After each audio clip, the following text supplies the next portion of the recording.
Today we've got questions on Father Emil Kapaun, Melkite Catholics, and Charles answers how close are we to persecution of Christians in the West.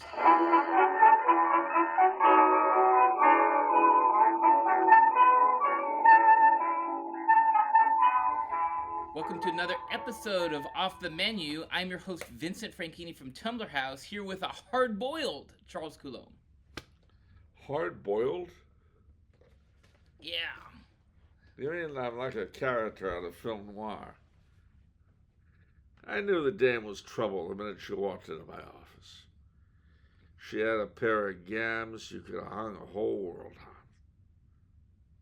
She comes up to me and says, "Give me a light, mister?" And I said, "Sure, sister. What's your beef?"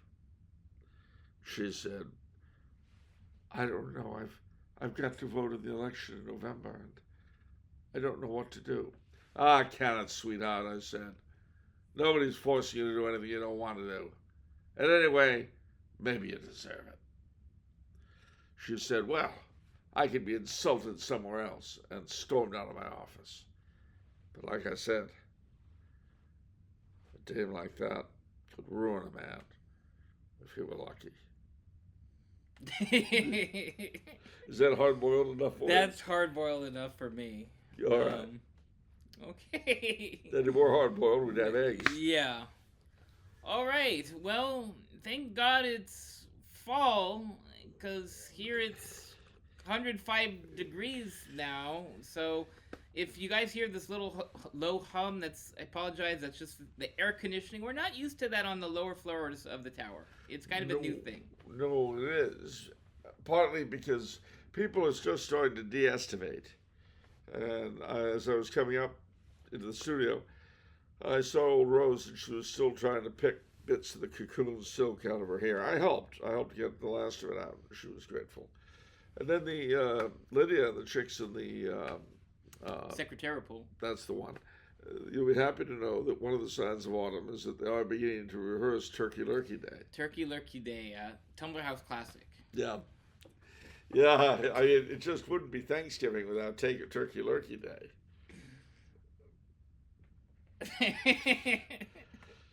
Where are you going to have an end of summer employee picnic again this year or no? Yeah, we are. Absolutely. Where at? The county park. No. Yeah. I don't like that they go swimming in the lake and all that, barbecue on the shore. Yeah. Oh, all right. That sounds good. Yeah. Well, I won't be here for it, sadly. Yeah. No, in fact, next week will be the last time we'll use the studio for a while. I have to go back to Österreich, back to the mother continent, back to the land whence we all came. And although next week we'll be doing it Saturday, the very day I leave, so that'll be special, I guess. The following Saturday I'm going to be in Denmark with the Danish Latin Mass Men's Retreat, so we won't have anything that week. And then when I come back, my new quarters in Austria will be set up with, one hopes, an appropriate backdrop. Kamala Harris posters or whatever. You know, she had a sutra named after her, the Kamala Sutra. That's in poor taste. Is it? I don't like Kamala Harris jokes. She's in poor taste. Well, then I guess it's fitting. All right. Well, we got that figured out. No, so, and I'll be back here in December, roughly December 15th to January 15th. But that means I'll miss the inauguration, too, whoever gets stuck with it. Oh. Yeah, You'll be like a rat off a sinking ship. Yeah. Ba-ba-da-ba-ba-ba, ba-ba-da-ba-ba-ba, ba-ba-da-ba-ba-ba, da-da-da-da-da-da-da-da-da, dee-da-da-da-da-da-da-da-dee-dee-dee-dee-dee-dee-dee-dee-dee-dee-dee-dee-dee. What? That was a lot to take. I mean, between the knee slapping and just the whole... Ugh. It's Hail to the Chief. It's the presidential anthem to those pieces of glory that have ruled us for so many years. It's pieces of glory. Steaming pieces of glory. Yeah. And I do have an idea, though. You're probably tired of Hail to the Chief. Yes. I have an idea for a replacement hymn. Go ahead. It'll be the March of the Gladiators. Bum-ba-da-bum-bum-ba, bum-ba-da-bum-bum-ba, bum-ba-da-bum-bum-ba, bum-bum-ba-da-ba-ba-ba, Yeah, that'd be fitting. yeah, and there could be a quieter hymn, not so rambunctious, more in keeping with the other side of the presidency, the nurturing, comforting side. Because the president is supposed to be like national high priest to the cult, and so he's all about comforting Americans who are feeling ill and all that. And that one would be called "Send in the Clowns." Wow. Isn't it rich? Don't you love farce? That actually, even if it's not used officially, I'm wondering if "Send in the Clowns" could become the unofficial anthem of the 2024 election. I wonder. Yeah. Half second. Let's see. Let me tell me if you find these appropriate, these words. Okay. I mean, you might. And if you do, I want you to meditate on them throughout the election season. I usually struggle with your meditations, Charles. Well, you struggle with them? Yeah. Why do you struggle with them? They're just not my cup of tea. Well, I think people have to make up their own minds. And I think here we go. Now, tell me, imagine the two candidates chatting. Okay. All right. Isn't it rich?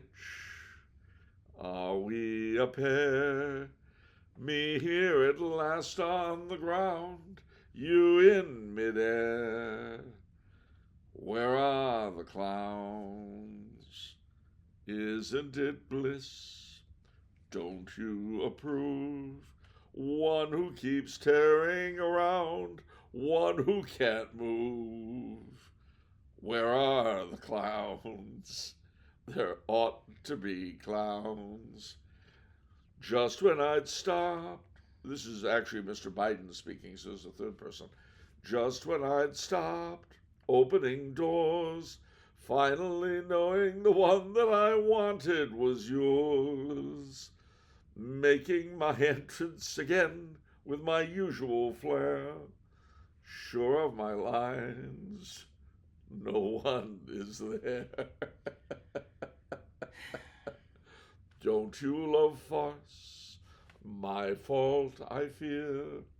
I thought that you'd want what I want. Sorry, my dear. But where are the clowns? Send in the clowns. Don't bother. They're here. Yes, that's very fitting, that last line. Don't bother, they're here. Yeah. What did that originate from? Well, it's from A Little Light Music, which is a play that Sondheim did the music for. But the term "Send in the Clowns" is a theatrical term for when things just aren't working in the plot or whatever of a play. Oh. Send in the clowns. Okay.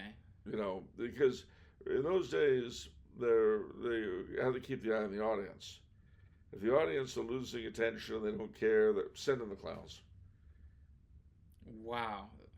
So that's like vaudeville or something? Yeah, not quite vaudeville, but yeah, the same idea. Oh. Interesting. I never knew that. Yeah, I can see it now. This is election night, November 5th, 2024. Donald Trump versus Kamala Harris. Oh, hold on. This just in from our network headquarters in New York City. Hold on, please. Send in the clowns. What do they mean by that? I don't know. Needed 538 states to win. 538 states? Yeah, you got to carry 538 states to win the election. That many states don't exist. I knew that. All right, what else do we got before questions, Charles? All right, well, very quickly. Today is the birthday of Our Lady.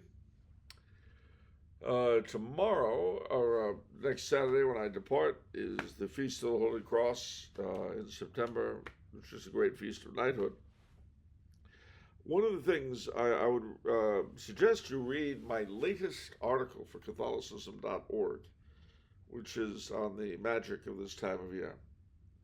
And basically how we mustn't let the election and inauguration derail our pleasure in this time of year. Yeah. I think that's important. And remember that when the election comes, if all is well, you'll be in the midst of the octave of All Saints. You will be praying to get the indulgence. You'll be praying every day of the octave in a cemetery for the repose of the souls of the dead there. And if I happen to be nominated, you can pray for me too. If you happen to be nominated? No. Okay. Not elected. Yeah. No. Okay. But no, seriously, don't let this stuff get in the way of your savoring what is one of the best and most magical times of the year. Just don't let that happen. Better Trump and Harris should be sent out in the cold, each clutching trick-or-treat bags, than you should let your Halloween be disrupted. All right. We've got a fun comment from someone with the moniker William Black. And William says, when Charles dies, the quickening begins. Daydream believer blares out, and amber-colored paisleys schmoove and groove through the air as Vincent absorbs the boomer powers. His pants now have bell-bottoms. His shirt is made of corduroy. In the end, there can be only one.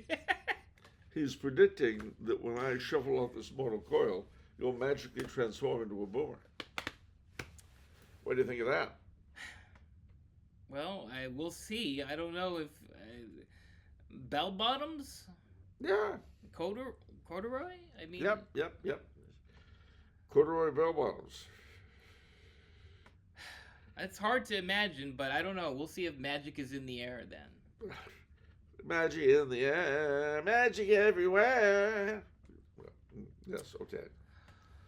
All right, let us do some questions. Bunch of questions from Helvicio, who says, have either of you heard about the movie in the works about Servant of Godfather Emil Kapaun? Do you have high hopes for it, being a great film? Well, I don't, actually. Father Kapaun, of course, was a Korean War chaplain in the American Army. Taken into captivity by the North Koreans, died there, but did an awful lot. I can only hope, though. I don't know. As far as the movie goes. No way to tell until it happens. All right. I watched a video in which a young Canadian woman in her early 20s described Catholic schools as quote-unquote ghoulish. She declined to speak further about why she thought so, but that description took me aback, because it implied more than the idea that Catholicism was wrong. It implied that its system of education was horrifically evil. How close do you think secular society in the West is to inaugurating another bloody persecution of Christians? A lot depends on whether Western society continues in its current form. One thinks the Muslims in Europe, they might end up taking over and persecuting us, or they might just, persecute us in the way of things before they're in turn stepped on by the current authorities.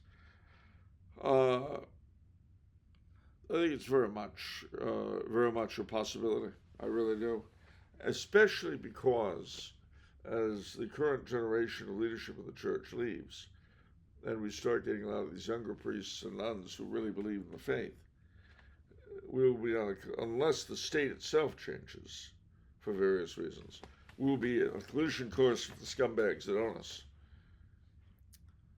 What did that one cardinal say is the progression of cardinals? This generation, what is it? They're going to be reprimanded. Next generation, they're going to be thrown in jail. And the next would be murdered. Yeah. I forgot who said that. I don't know if that was Burke. No, it was Cardinal George of Chicago. Cardinal McElroy of San Diego doesn't have that problem, however. Well, with the persecution of Christians, that begs the question, so what percentage of America is actually composed of church-going Christians? For the moment, yes.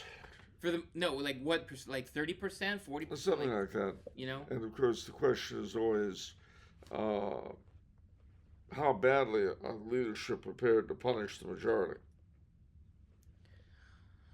I think it would be difficult. I don't know. I still think it would be difficult as long as it's a numbers game. Well, don't forget too, though, it's also geographical. I mean, California and New York are not filled with churchgoers the way Texas and Florida are. Well, that's very true. So, It's hard to say. Okay. And of course, how we would stand up to persecution after so many bishops were willing to give up the faith just over a pandemic. I'm going to go on a limb. I'm going to say it's not going to happen, because I'm reminded of one of the saints. I can't remember who said it, but it was talking about how at the time, I don't know if it was like 9th century or something like that, but it was talking about how paganism was sort of absorbing and seducing people rather than sort of persecuting, and how that was even more malicious because it's more effective. And then obviously the other thing that jumps out to me is the saying, the blood of the martyrs is the seed of the church. So in a certain sense, it's kind of a diabolic misstep. Yeah, well, not unlike the crucifixion. Well, that's actually true. And as Father Ripker says, the diabolic doings they've made poor decisions recently. You know what I mean? Like it's kind of blatant and missteps, making missteps. So, okay. Let's see here. What does Charles think of Samuel Shellabarger, the author of Prince of Foxes, The King's Chevalier, and Captain from Castile? Well, I remember when those books were for sale, but I really don't know anything about the author. I never read the books, so I'm not in a position to comment. However, we can turn to Wikipedia, source of all knowledge. The King's Cavalier Historic Adventure. Yeah, I mean, typical of the writers of his time, but I don't know anything about it. I can't tell you anything about it. Okay. Well, Ryan says, can Charles give his thoughts on the common practice in the Melkite Catholic Church of intercommunion with the Orthodox? This personally makes me feel uneasy about attending their liturgies amongst their zogbite tendencies. I don't know what that means. Zogbite? Well, schismatic, he would say, I guess. Well, part of the thing you got to bear in mind is that the frontier between Orthodox and Catholics is very obscure. We've had this discussion before. Yeah. With Pius IX inviting the Orthodox patriarchs as full participants and members of the Church as Vatican I. The intercommunion between Catholic and Orthodox prisoners given in the Russo-Japanese War by St. Pius X, the Holy Synod of Moscow.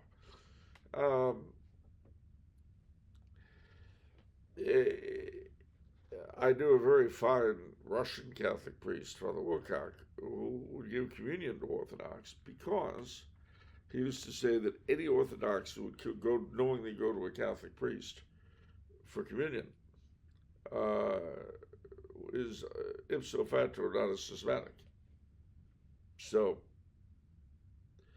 I really wouldn't worry about it too much. I mean, they have their own mindset and their own way of doing things, and there are minority people persecuted by the majority of folks around them in Syria and Lebanon. I wouldn't worry about it. All right, and a question from Superfan Carl. Superfan has a long question. He says, lately I have been thinking about the monarchical nature of all of us who consider ourselves traditionalists. Specifically, how we generally aren't involved or knowledgeable about local politics and referenda. I believe a manifestation of this phenomenon are the recent referendums that took place over abortion where death routinely won.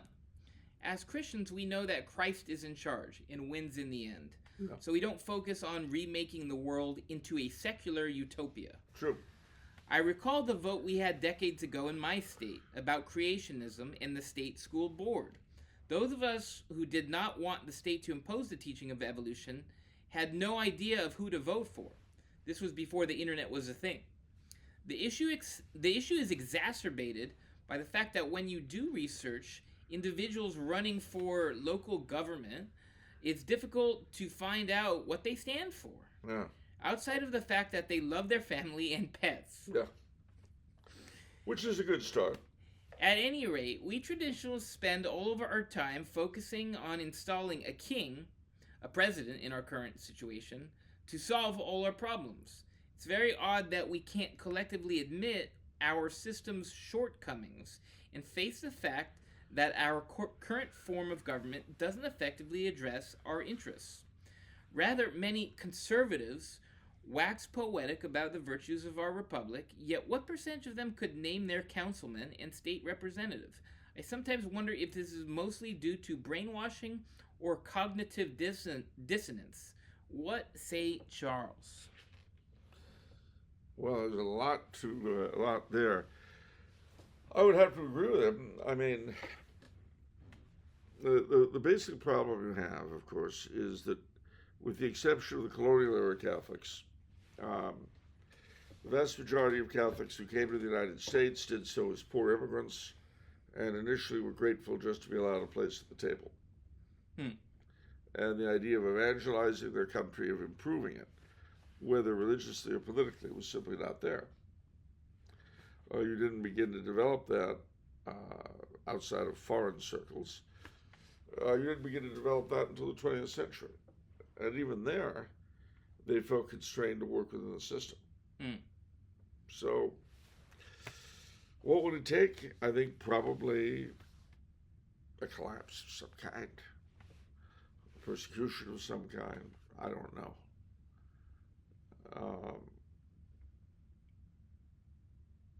I really don't know. It's certainly something I've pondered my whole adult life. Yeah. And, you have the problem exacerbated for the American because so much of our patriotism is focused not on the country itself, but on its institutions and their history. And obviously, if you don't think they were wonderful, well, then you're a traitor and you hate your country. At least that's what I've always been told. Although I noticed that very few of the people who told me so were in the U.S. military, as I was for a short period.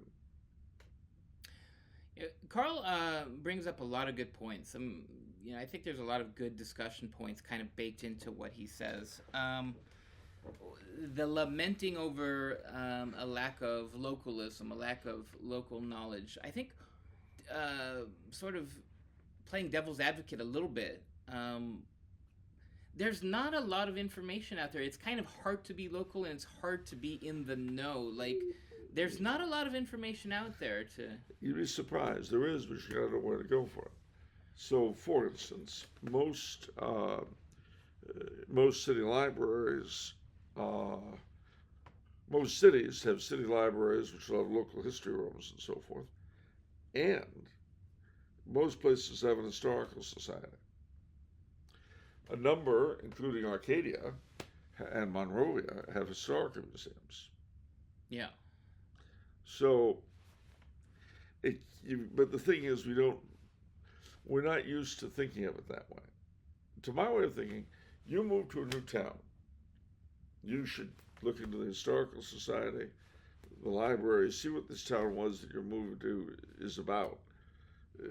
See if your Catholic parish, either physically or online, has a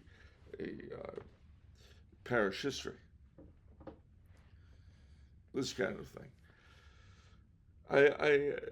It's there, but you do have to dig for it. I mean, you're talking about history. I'm talking about local politics a little bit and the goings on.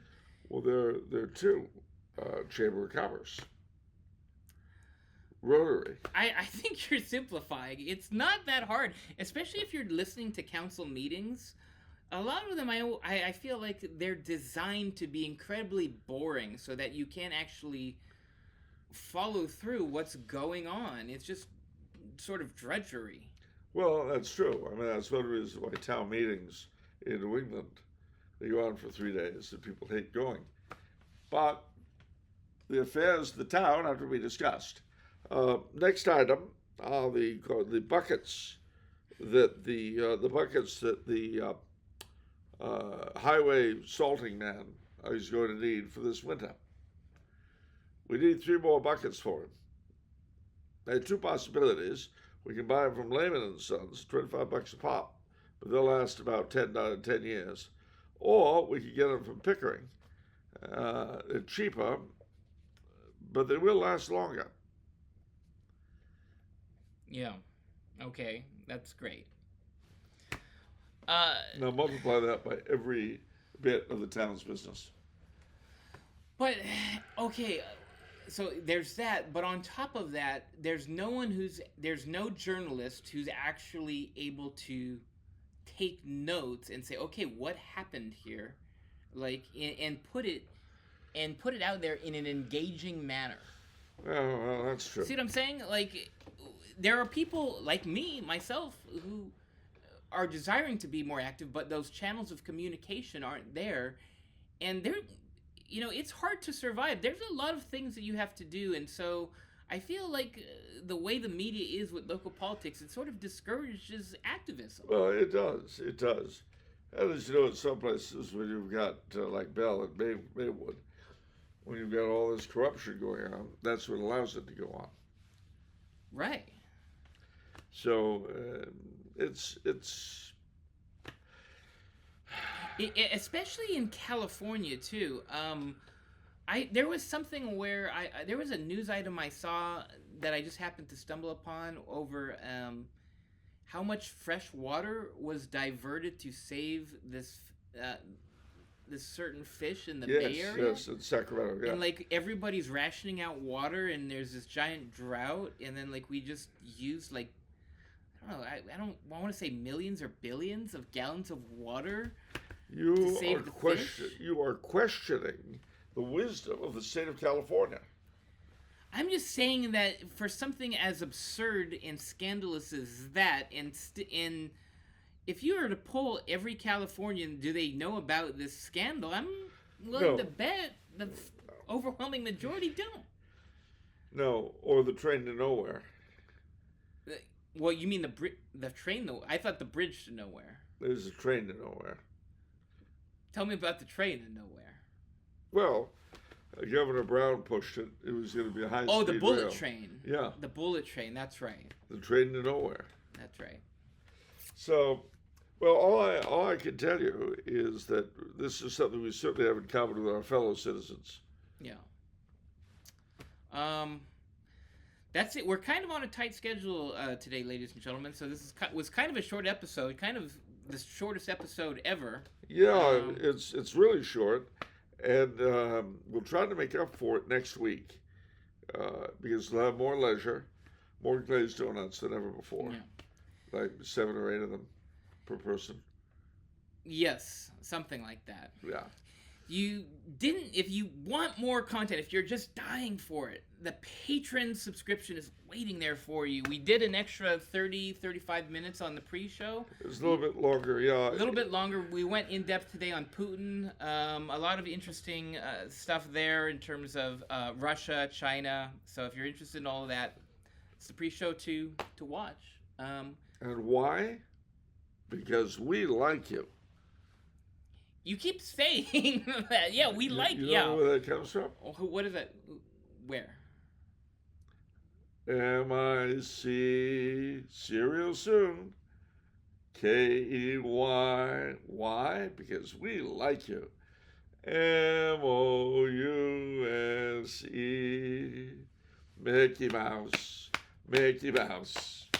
Forever and forever, let us raise our banners high, high, high, high. Who is the leader of the club that's made for you and me? M-I-C-K-E-Y. M-O-U-S-E.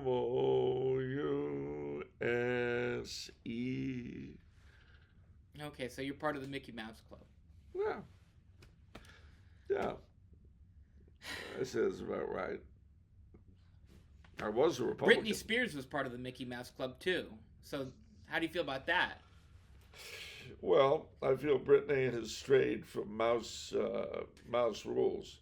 Although, you know, one of the funny things about the Disney Corporation, yeah, it was such an unpleasant workplace under Michael Eisner and after that they took to calling it, the people who worked there, Mousewitz. I don't believe you. True. Mousewitz. Mousewitz. So that was cracked down on. They were very upset. And so the employees started calling it Duck Owl. Oh, that's bad. True story. All right. I have a question for you. Yeah. What is it if it's Monday? It's off the menu. And so you're safe? It may be your own. See you later, kids, and remember, don't take any wooden nickels. The hard-boiled guy tells you.